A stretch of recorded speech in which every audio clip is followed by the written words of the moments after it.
And welcome into the MLB Hot Stove Daily. Another update here from the MLB winter meetings. In another surprise trade, the Texas Rangers have acquired Jake Burger from the Miami Marlins for a package that includes 3 minor league prospects. I know we have quite a few Texas Rangers fans that follow us. We have some updates on the Pittsburgh Pirates trade for Spencer Horwitz, some updates on the Guardians as well. Be sure to hit that like and subscribe, and let's dig into them.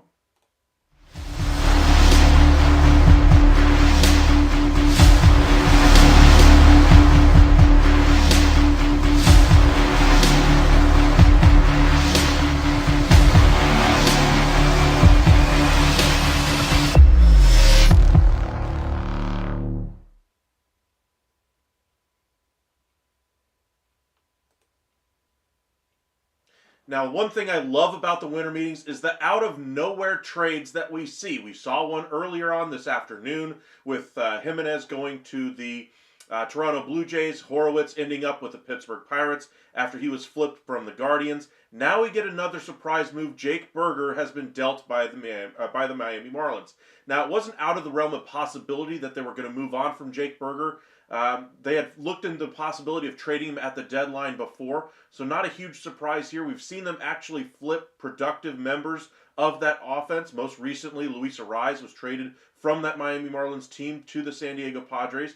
They're trying to get younger. They're trying to get more flexible from a minor league standpoint here. So it's not out of the realm of the possibility that we could have foreseen this coming. But the surprise is that the Rangers are the team that capitalizes on this. So let's dig in on what they're getting. Now we'll pull up here with the Texas Rangers anyway with Jake Burger. What are they getting? He fell just short of hitting 30 home runs for the second straight season. So the Rangers are investing a little bit more in power this offseason. We noticed that first with the Kyle Higashioka move. Higashioka is never really going to be a high average hitter, but he is going to hit for a lot more power. I wonder if Texas is starting to go more power-based here. That's one concern I do have, is that about their ability to get on base. Berger hit 250. Career average is around 250 as well. So they're not exactly getting a 280 hitter, a 290 hitter. Those guys are fewer and farther between.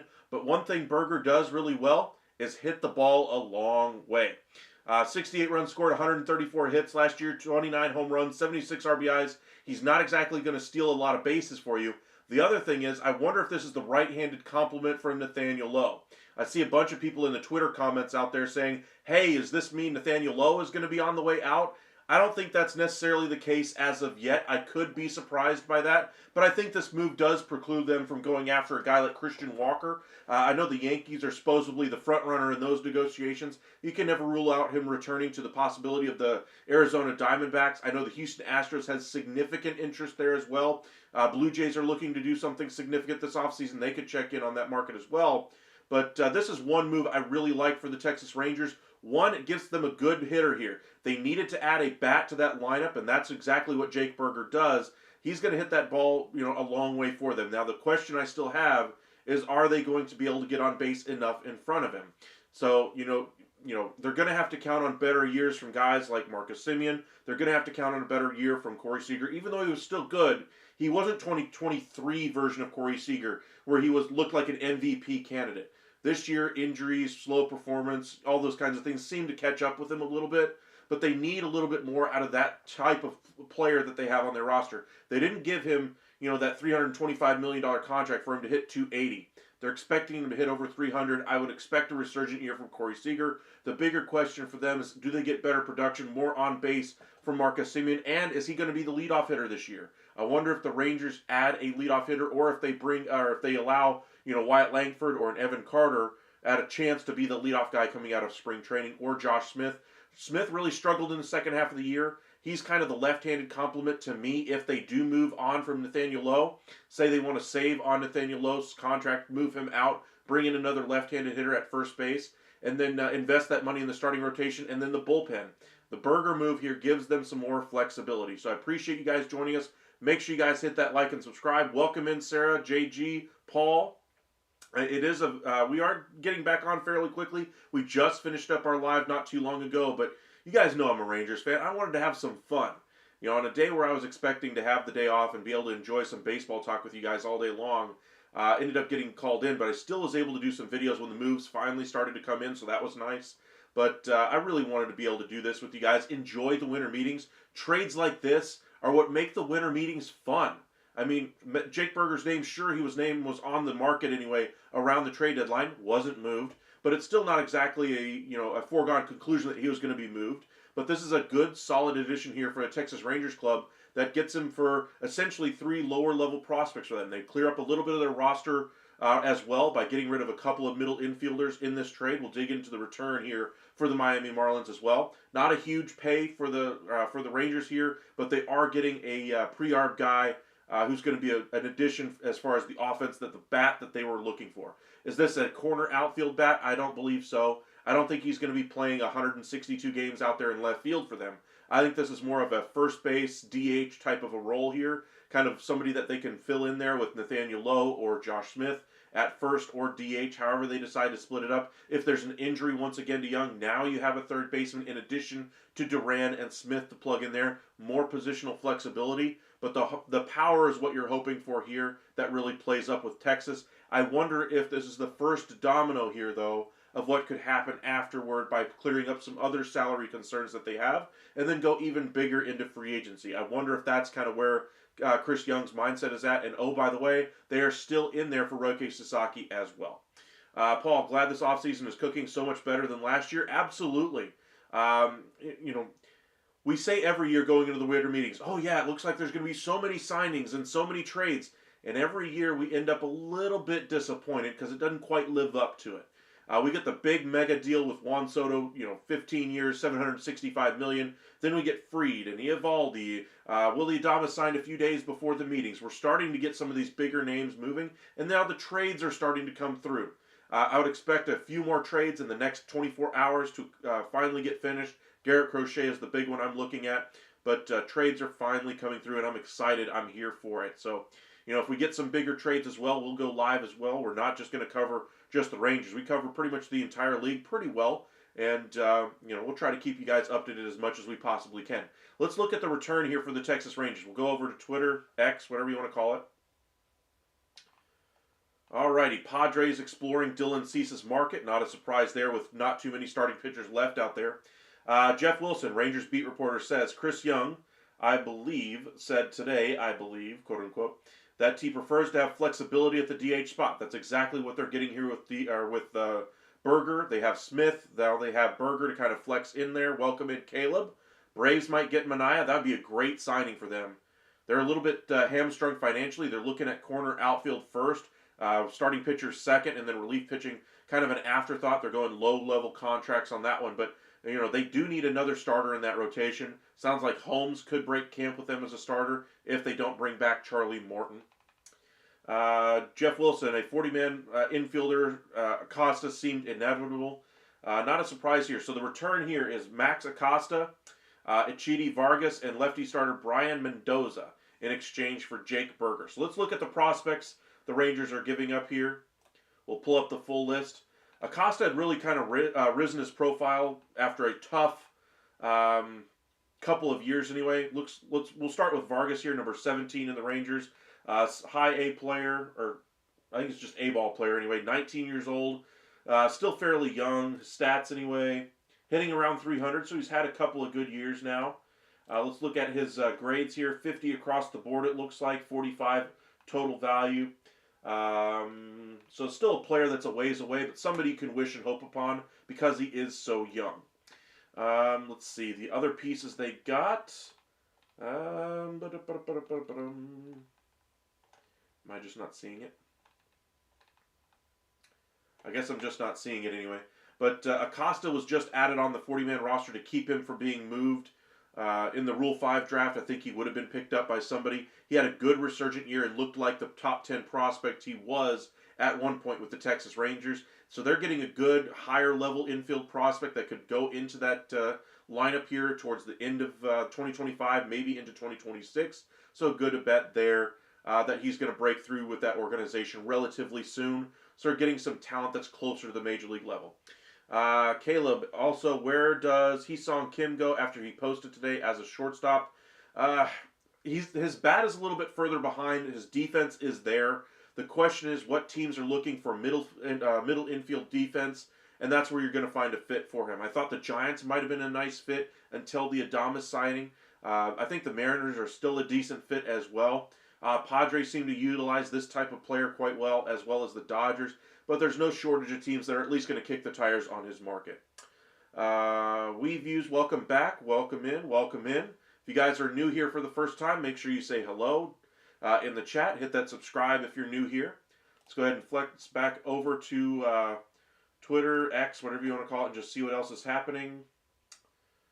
Nothing there. Go to the lists again. Bear with me for just a second. Get back to our baseball page.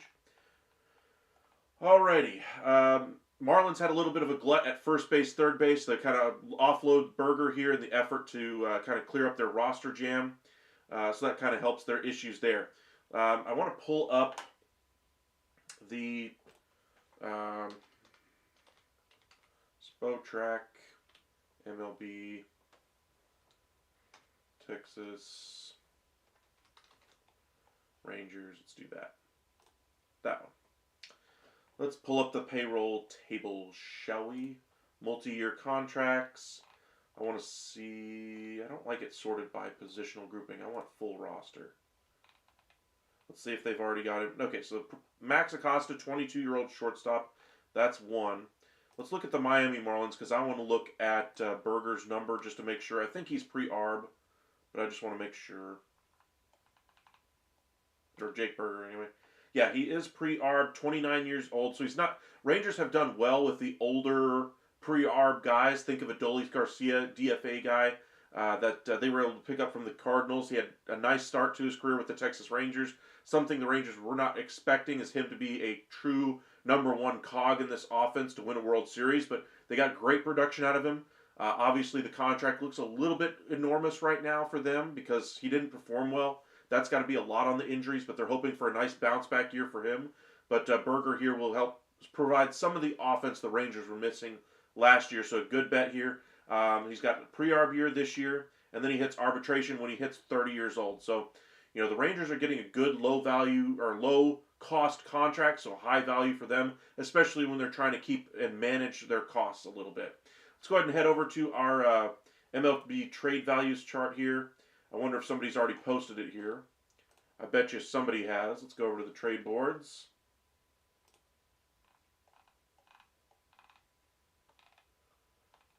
Somebody hasn't posted yet. That's kind of a little bit of a surprise. Let's go ahead and pull it up and just see what the value really looks like according to this site. We're going to look at the Rangers, of course, because they're the team that's acquiring him, and the Marlins, and just see how the trade really adds up according to the money, future dollars, that kind of thing. All right, so majors, surplus, blah, blah, blah. Okay. Burger. 11 was his value. Rangers. Acosta goes to the Marlins. Scrolling down here. Vargas had some pretty good value here. Goes to the Marlins. And then, what was the third piece? Mendoza. The third piece of this deal was Mendoza. Let me see if I can find him on here.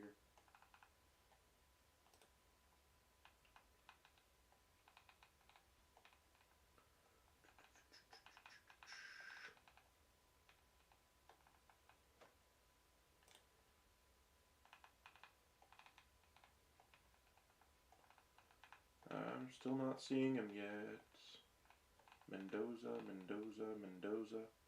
Page 4, really? Maybe he's not even on here at this point.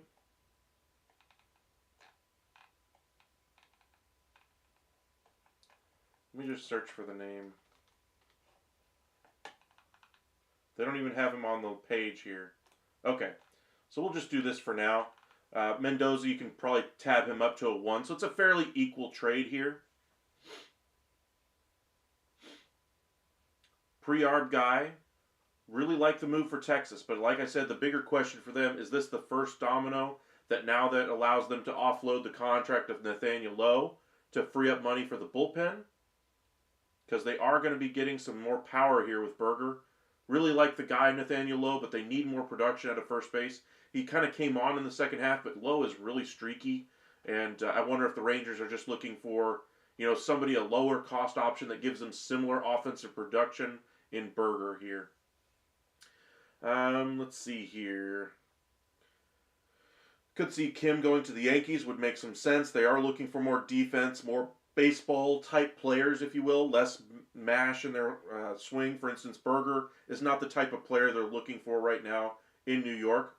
Mason Miller's contract, very cheap. He's pre-arb as well. Since I'm in on the Athletics, do you hear that they sent a contract to Alonso for 4 years? I haven't heard that one actually. They're very happy with their offense. I think they're pleased that they were able to get Severino at the number that they got him at, even if it was a little high. They locked up a guy who's happy to be there in Oakland, Sacramento, wherever they want to call themselves now. But I think they're happy with that deal. Lowe could go to the Rockies, maybe, but I think they're looking to kind of give their young guys a little bit more run there.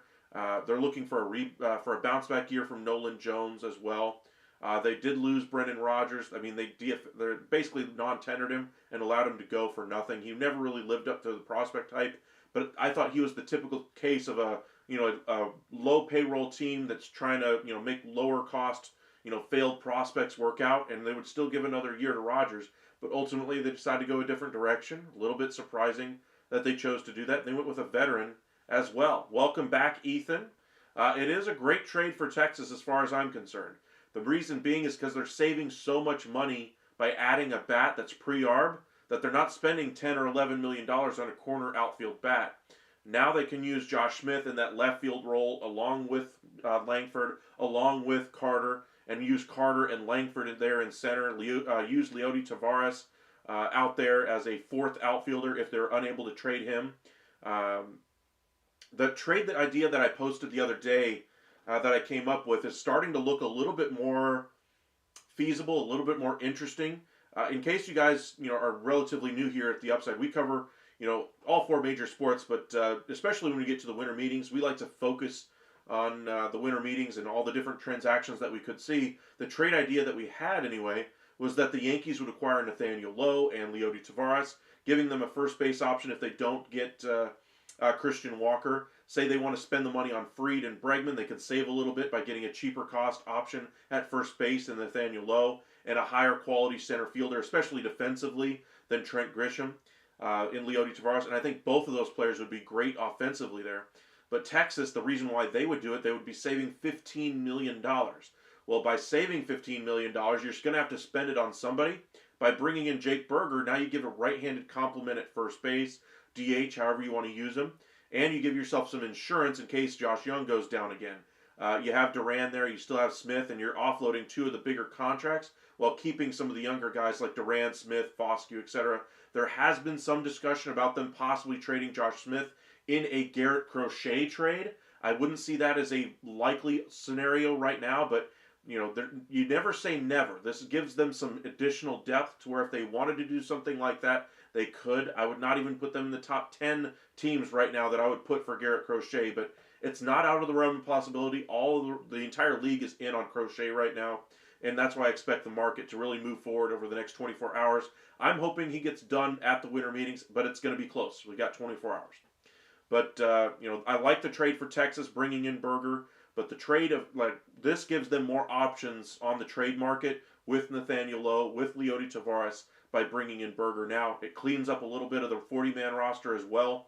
By Acosta going out, Berger still basically takes his spot on the 40-man. And now they don't have so many middle infielders necessarily on the 40-man.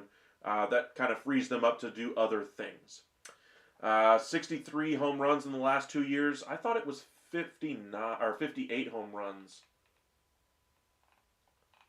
Let me look at his numbers. Okay, yeah, 63. For some reason, I thought he hit 29 in back-to-back years, but anyway. Texas is going to be a team to watch with the moves they made today. Eovaldi, Berger, I don't know what else they're going to do, sign and trade. I do think they're going to make some more additions, especially to that bullpen. I know this talk is getting very Rangers-centric right now, but they're the team that just made the trade. So I'm very curious to see what their next dominoes are going to be.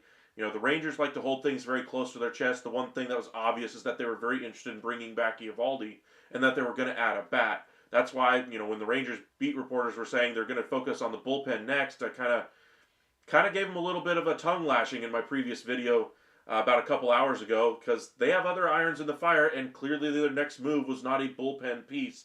It's to get a bat, and that's what they just did. White Sox need to sell the whole team, Roberts, Crochet, and others. Any veteran piece, yes. Anything else that's not nailed down should go, but other than that, they don't necessarily need to move everything. They don't have a whole lot that's left of value. That's pretty much it, Roberts and Crochet.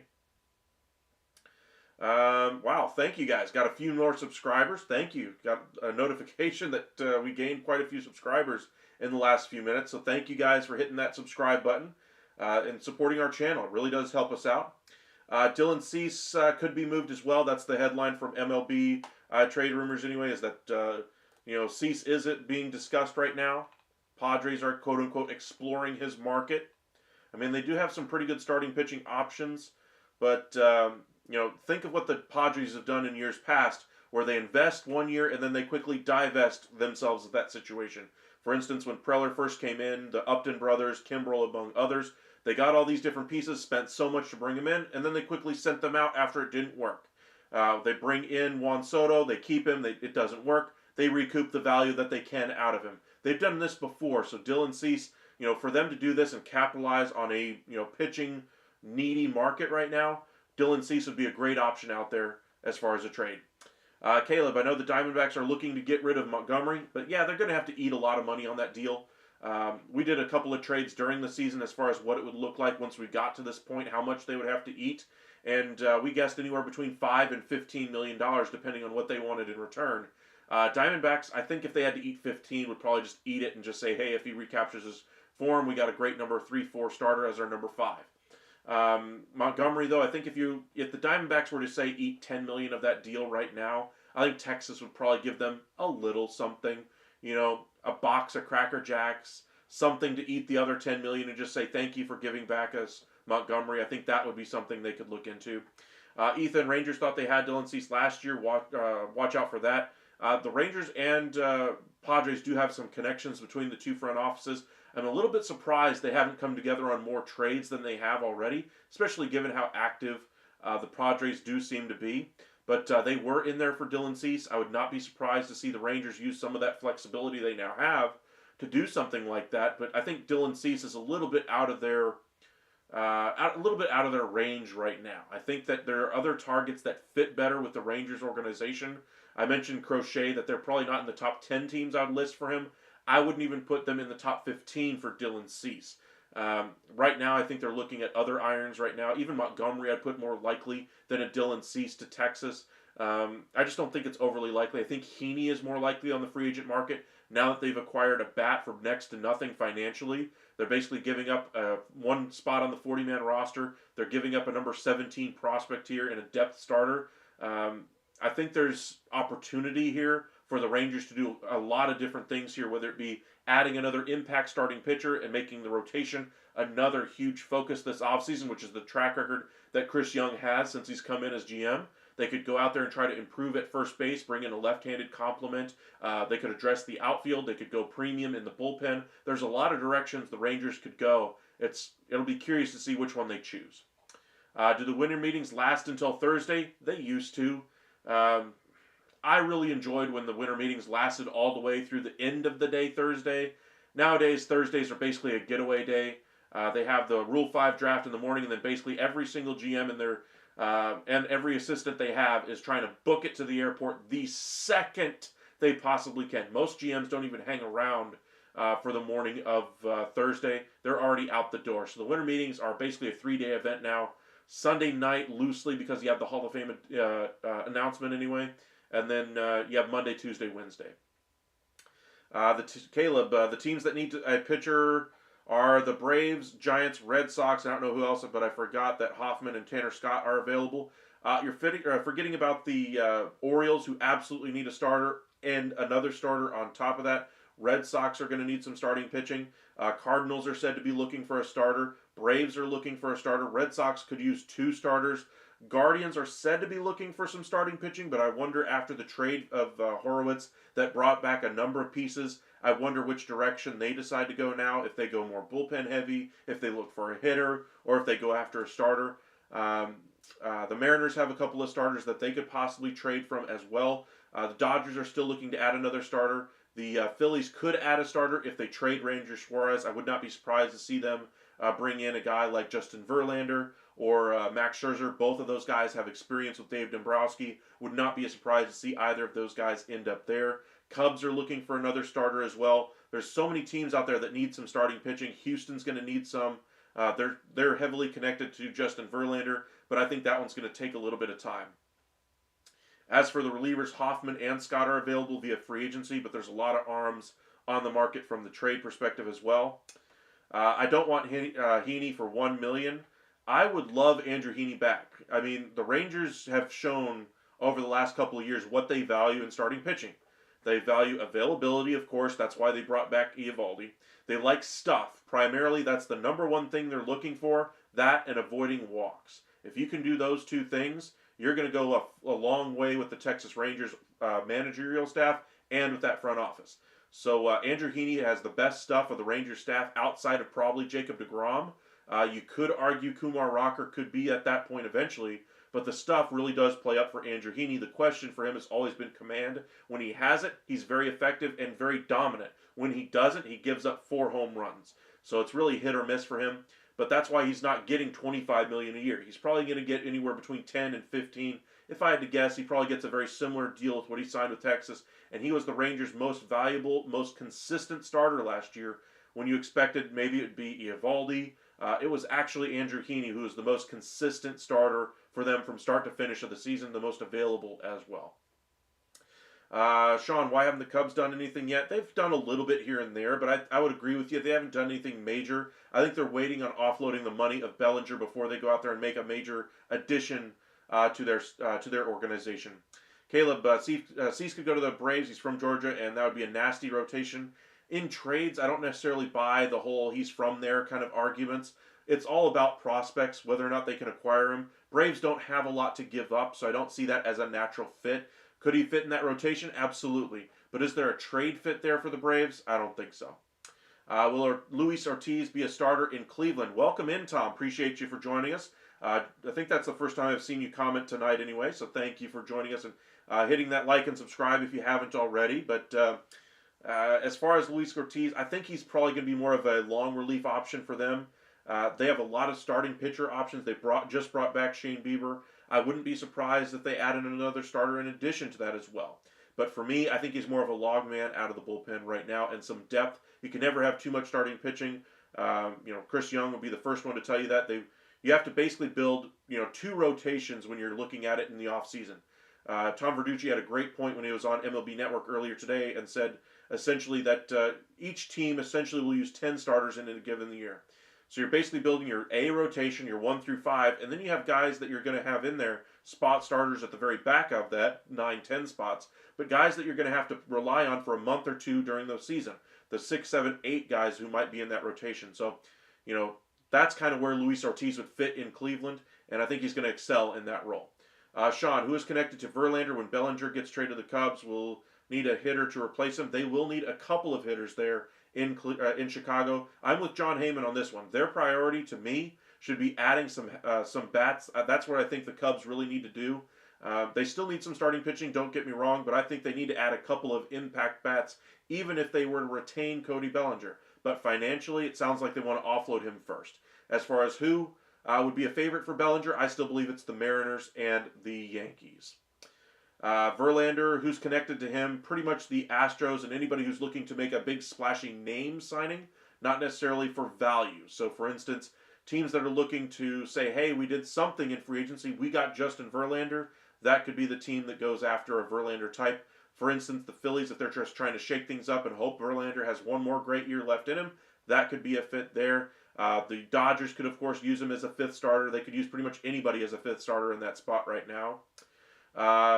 Caleb, Sean, they should sign Santander.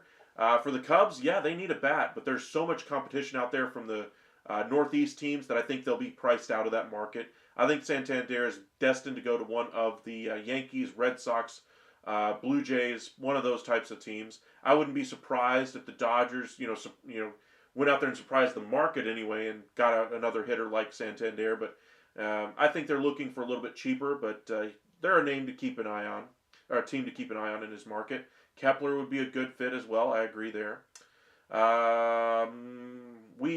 Bellinger is valued too highly in my opinion. His hard hit rate has gone down significantly each year. I agree there. I think he's never been valued accurately in the marketplace, but teams are going to pay for the name and what's on the back of the baseball card quite a bit. They also want to pay what future production is going to be worth. That's why the Cubs are going to have to eat some of that money in there. I wouldn't expect them to get a massive haul for Bellinger, but it's more about offloading the salary more than anything else. What impact bats was Heyman talking when it came to the Cubs?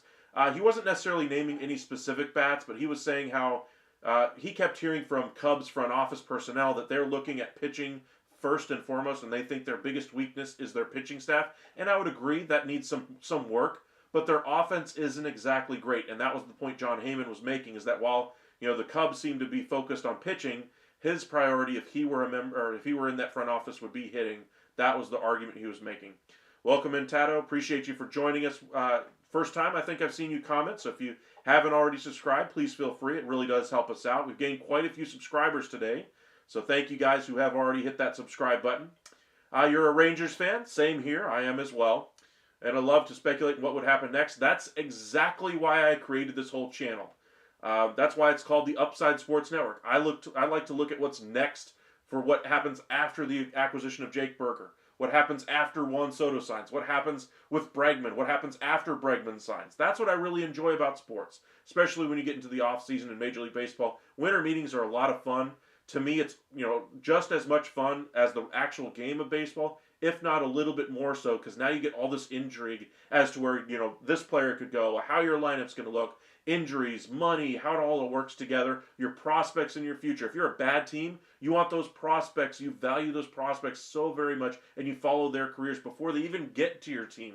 But I really enjoy the winter meetings. It's something I've always enjoyed since I became a sports fan. Caleb, I know the Athletics won't sign Alonso because they need to re-sign Rooker and Miller, and they need more pitchers. Miller is years away. They don't need to worry about that yet. In fact, I would think they're going to look to possibly trade him and recoup some value. I think they would look for some starting pitchers in return for Miller, but they need to rebuild his value. He needs to show he's healthy and not going to be or do something dumb like punch a wall or something again. Rooker, they do need to try to extend him before they go any further. Welcome back, Tim. Appreciate you for joining us. I haven't seen you since the Mets got Juan Soto. It's 15 years, 765. How you feeling? Should the Mets trade McNeil, Williams, Santucci, Vargas, Reimer, and Cash to the Cubs for Imanaga, and then sign Sasaki to bolster their starting rotation? I don't think they should be trading anything. If I'm the Mets organization, I hold on to every single one of my prospects, and I use the wallet of Cohen to be able to get the pieces I need. Now, if there's a piece out there that I really want that's an absolute necessity on this roster, sure. But to me, there's not a piece out there that really fits that description. A luxury item that might fit for them would be a guy like Carlos Correa, who they really had interest in signing. But the bigger question for them is they had red flags for the long-term future of Correa. Are they going to allow, or are the Twins going to offset that money enough to make it more comfortable for the Mets to acquire him? I wouldn't think it'd be a huge prospect haul for Correa. But I do think he's a very good player, a very good option on the trade market for some of the bigger market teams out there. Twins are looking to save money, and I don't think they're going to give him away, but I think there's a legitimate argument to be made that they could offload his salary. Sasaki, I think everybody would like to have Sasaki. I think we're just going to have to wait till next year, around January 15th before we even start guessing where he might sign. I think the Dodgers are still a heavy favorite, but outside of that, we're not going to know any new information really until we get closer to that date. When will we see more action? Tonight. I think we'll get a little bit more activity tonight, not much. It's right at midnight right now. And then tomorrow morning, expect a flurry of activity. Trades are going to happen. We have had a few trades now over the last 12 hours. I would expect the trade chatter to continue to pick up, and Garrett Crochet might be the big name that finally moves here in the next 24 hours. Bregman going to go to the Red Sox. I would say that's one very likely situation right now. There's not a whole lot of hitters left on the market. Yankees, I think, are going to have something to say about that. Blue Jays are going to have something to say about that. Phillies, I think, could enter the chat if they move Alec Boehm. Astros say they want to bring him back, but I don't think they'll be able to afford him. I think they're probably one of the least likely teams that are still in his market to be able to get him back on their roster. Tato, I could be wrong, but I think this is the only bat we add. But I do think another trade is coming for pitching. Too many players, not enough spots. Duran, Smith, Foscue.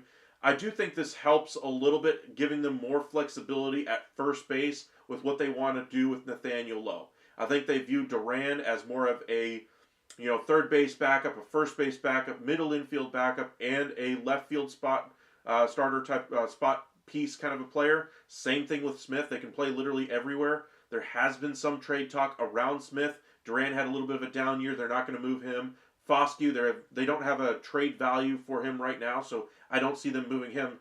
They're going to keep all three of those guys on the active roster. I believe that's going to be your bench next year, with probably Leody Taveras as your fourth outfielder, or Evan Carter, depending on the day. So, that's kind of your bench at the major league level. I'd be surprised if it was anything different right now. Now, if they trade Nathaniel Lowe, then we could see something really shake up of those three players. Itai, welcome back, welcome back, welcome back. Long time no see. Where you been? We've been doing some lives the last few weeks. But we are covering the Major League winter meetings anyway. A lot of activity so far. Juan Soto, of course. Max Fried, Nathan Eovaldi, Jake Berger's the one we're talking about tonight. Itai, what moves do you think the Dodgers make? I think they're going to add a fifth starter, a right-handed hitting outfielder, and of course at least 2 bullpen arms and maybe a spot starter as well. They're not done. I think they're still going to add a few more pieces. Red Sox bring back Pivetta. I've got that one down right now because there's not too many options left on the starting pitcher market. They're going to have to bring him back, and if they get Burns, that'd be a great boon for them. That'd be exactly what the doctor ordered from a pitching staff standpoint, to bring back Pivetta and then add Burns. Burns being the number 1, Bayo probably the 2, Pivetta the 3, and then some of those younger guys at the 4 and 5 spot. That'd be a great rotation and a great start to proving themselves once again to that Red Sox fan base who have put up with a lot from that Red Sox organization the last 5-6 years. This is a team that used to compete every single year for the best free agents, the best trades out there. They were competing for World Series back in their heyday. And over the last several years now, they've tried to do things the Rays and A's way. And sometimes it's worked decently, I suppose. But for the most part, they've let Mookie Betts walk. They let Xander Bogaerts go. They don't really have a whole lot of pitching until now to finally speak of. And it's just time for them to turn the page and get back to what they were good at and say, hey, we tried this A's and Rays thing. It doesn't work. Ownership, we tried it your way. Now it's time to get back to being the Red Sox. Sean, what other pitcher besides Walker Buehler could the Cubs go after? They've been connected to a few of them. Eovaldi was one of them. Andrew Heaney could be another one. On the trade market, I think is where they could go. They've been connected quite a bit to Garrett Crochet. I wouldn't be surprised if they got in there for Jordan Montgomery. There was some talks about Montgomery for Bellinger. I don't see how that would work for either side, but we shall see. Caleb, Dodgers are at 39 out of 40 on their 40-man roster. Maybe Teo or younger if they want. Don't worry too much about 40-mans right now. It's still early in the offseason. If they need to make an addition here or there, they will do that. There's always guys at the 36, 37, 38, 39 spot in a 40-man roster that they can easily jettison in a trade or just let go through waivers and see if they can get him into their minor league system without losing him for nothing. But you're going to see a lot of moves around the winter meetings, and don't worry too much about the back half of the 40-man. They do need to add a corner outfielder, a right-handed hitting corner outfielder, a couple of relievers. You're going to change the back end of that 40-man anyway to make those moves, so don't worry too much about the back end. Sean, I believe Buehler is going to the Braves or Red Sox, maybe the Giants. Braves are very much in there for Buehler. Dodgers are still in there. Giants have been connected to him, so I do agree with your comment there. Ethan, Rangers trading low now. I think it's opened the door a little bit wider on that possibility. I think this speaks to the Rangers trying to save money from the offense where they were saying they're trying to add a bat. They did so very cheaply by getting a pre-arb guy. If they want to let him be the right-handed complement at first base and let Josh Smith be the left-handed complement, they could do it very cheaply and then jettison Nathaniel Lowe, bring in somebody else via a trade or a veteran reliever, maybe a 3-team trade that sends Devin Williams or Helsley or one of these other top relievers to Texas while the Rangers send out a guy like Nathaniel Lowe. Could be in the offing here. I would not rule it out. Rangers like to do very inventive moves like this, and they strike again out of nowhere, bringing in Jake Burger. We'll kind of wind down our chat here in a few minutes, but I just really wanted to get into the Rangers' acquisition of Jake Burger. Love out of nowhere trades at the winter meetings, and just like this, just like the Jimenez one, just like the Spencer Horowitz one, I really love seeing trades like this at the winter meetings. Hopefully tomorrow will be a day full of them. Sean, when will the Cubs spend big money like these other teams? I don't think they're ever going to spend the money like the Cubs or spend money like the Dodgers or the Mets or anything like that. I think you saw what the pinnacle of the Cubs could do, and that was with their championship that they had against the then Cleveland Indians, now Cleveland Guardians. But they let that team go. Chris Bryant, Javi Baez, Kyle Schwarber, among others. They let that team basically go because they realized they couldn't pay all those guys, so they chose to pay none of them. And they tried to keep that rotation together for a certain period of time. That didn't work either. And they've been in kind of this malaise ever since, trying to figure out how to make things work again. They don't have the prospects that they did that built them up to that point. They're going to have to do it in free agency. They don't have a whole lot in their farm system. They do have some prospects that they've been able to acquire via trade, etc. Pete Crow Armstrong, I think, has been a great piece for them. They have a couple of good first base options as well. But this is a team that's going to have to invest a little bit more in free agency and spend a little bit more than they have in the past. I don't see them spending at the level of the Dodgers, the Mets, though. And with that being said, I think that's going to limit the level of free agent that they can really bring in. But we shall see. Another player got posted. Astros could get Correa. Their current shortstop could move to third, and if they lose Bregman, I don't see them reinvesting in Correa. I think that ship has sailed. Didn't have a lot of great comments for the Houston Astros owner, Jim Crane, when he left Houston, basically saying, yeah, you're not even willing to pay me for half of what I'm worth, so I'm out of here, is essentially what he said. and I don't think there's any love lost between the two. Now, teammates, I'm sure they would love to have him back. I'm sure he would like to be back with that team, but I don't think there's any way he goes back to Houston. So I just don't see it. Plus, it's about the trade. You know, the team has to give to get, and the Astros don't have a whole lot to give. It's not going to take a whole lot to get Correa, but I just don't see the Twins being a great trade partner with the Astros right now. But appreciate you guys joining us. Let's go ahead and just check in once again with X just to see if anything else is happening at the moment. Evan Grant, just late to confirm all the details, but the deal is Rangers acquire Jake Berger from Marlins for infield prospects Vargas, Acosta, and pitching prospect Brian Mendoza. The deal is done. There's the trade officially. Yay. Let's see.